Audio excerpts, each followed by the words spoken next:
Alors, aujourd'hui, on voit l'addition des entiers.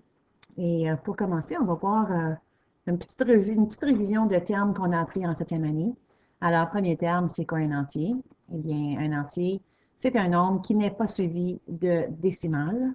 Alors, par exemple, on a 1, 50, 342. Si on regarde les chiffres ici, il n'y a pas de décimale qui les suit. On n'a pas besoin de la virgule parce que c'est tout de suite après l'unité et l'unité n'est suivie d'aucun autre chiffre. Alors, ça ici, ce sont des chiffres entiers. Si on regarde, par exemple, 3 et 5 dixièmes, bien, 3 et 5 dixièmes, l'unité est suivie de la virgule qui a des chiffres qui la suivent. Donc, 3,5 dixièmes n'est pas un entier.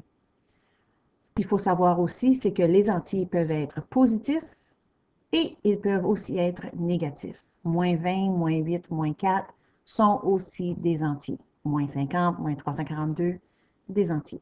Si vous remarquez les chiffres ici, on remarque que les chiffres positifs n'ont pas de plus, ils n'ont pas le signe positif devant eux.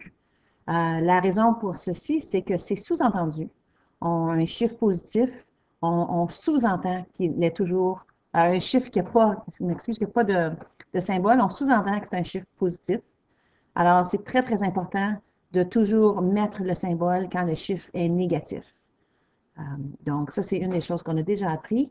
Un autre terme qu'on doit connaître, qu'on doit revoir, c'est le terme les entiers opposés.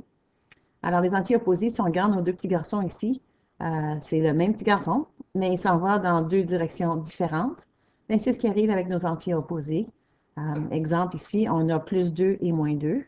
Mais si on regarde, c'est le même chiffre. Les deux ont le chiffre 2, la valeur 2. Mais il y en a un qui est négatif, l'autre qui est positif. Puis si on regarde notre petit garçon, s'il marche, il s'en va vers la droite ici de 2 et celui-ci de 2 de l'autre côté, mais il va arriver à 0 en même temps et les deux chiffres vont se canceller. Donc, c'est la même chose que si je te demande d'avancer de 3 pas et ensuite de reculer de 3 pas, mais c'est comme si tu n'avais rien fait parce que tu es revenu à la même place. Donc, ça, c'est l'idée des entiers opposés. Alors, quand on fait l'addition des entiers, soit négatifs ou positifs, il faut qu'on se pose une question. Et notre chère question est la suivante. Est-ce que les symboles sont pareils? Donc, aussitôt que tu vois une addition et tu vois une addition d'entiers, tu te poses la question, est-ce que les symboles sont pareils? Si les symboles sont pareils, s'ils sont identiques, si c'est 2 plus ou 2 moins, si ce sont 2 négatifs ou 2 positifs qui s'additionnent, tout ce que tu vas faire, c'est faire une addition de tous les chiffres ensemble et garder le symbole pour la réponse finale. Exemple, si j'ai 3 positifs, hein, comme on voit ici, il n'y a pas le petit plus, mais c'est à cause que c'est sous-entendu. S'il y a 3 positifs plus 6 positifs, tout ce que je fais, j'additionne les chiffres, 3 plus 6, et je mets le symbole du chiffre qu'on avait les deux fois, qui est positif. Si je prends deux chiffres négatifs, donc mon 3 est négatif, mon 6 est négatif, les deux sont négatifs, donc tout ce que je fais encore une fois, c'est que j'additionne les chiffres. 3 plus 6, ça me donne 9. Et la réponse est négative puisque les deux chiffres étaient négatifs du début.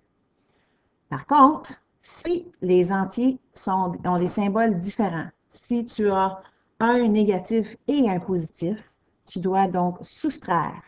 Et comme on le sait déjà, on doit toujours soustraire le plus grand chiffre avant on prend toujours le plus grand chiffre en premier.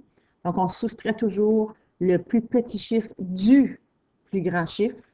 Et ensuite, on garde le symbole du plus grand chiffre. Donc, exemple de ceci. Si j'ai 9 plus moins 4, bien, si mon 4 est négatif, mon 9 est positif, ils sont différents. Donc, je fais une soustraction. Je prends 9 moins 4 toujours parce que 9 est plus grand et la réponse est 5. Et puisque mon 9 était positif et c'est lui le plus grand, c'est lui qui gagne, le chiffre final est positif. Si j'ai 4 plus moins 9, bien, ici encore une fois, je vois que j'ai deux symboles différents, un positif, un négatif. Je fais une soustraction, toujours, toujours, toujours le plus gros chiffre moins le plus petit chiffre. Donc, 9 moins 4 qui me donne encore 5. Hein, on a encore le même chiffre. Par contre, cette fois-ci, puisque le 9 est le plus grand chiffre, son symbole gagne et la réponse est négative. Alors, on va faire un petit essai pratiqué, une petite pratique. Mettez la vidéo sur pause. Donnez-vous le temps de faire ces 3 petits exercices-là, puis ensuite, tu peux repartir la vidéo et on va continuer. OK, alors là, je déduis que tu as mis sur pause et que tu l'as fait par toi-même. Et là, on va le faire ensemble pour s'assurer qu'on a tous bien compris.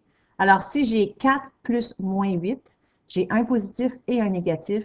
Donc, c'est une soustraction parce que les symboles sont différents. Alors, je prends mon plus gros chiffre moins mon petit chiffre. Donc, je fais 8 moins 4, qui me donne 4. Donc, mon chiffre est 4. Et là, je regarde quels 2 chiffres étaient. Le 8 était quel chiffre, quel symbole. Et 8, qui est mon plus grand chiffre, est un négatif. Alors, la réponse finale va être négative.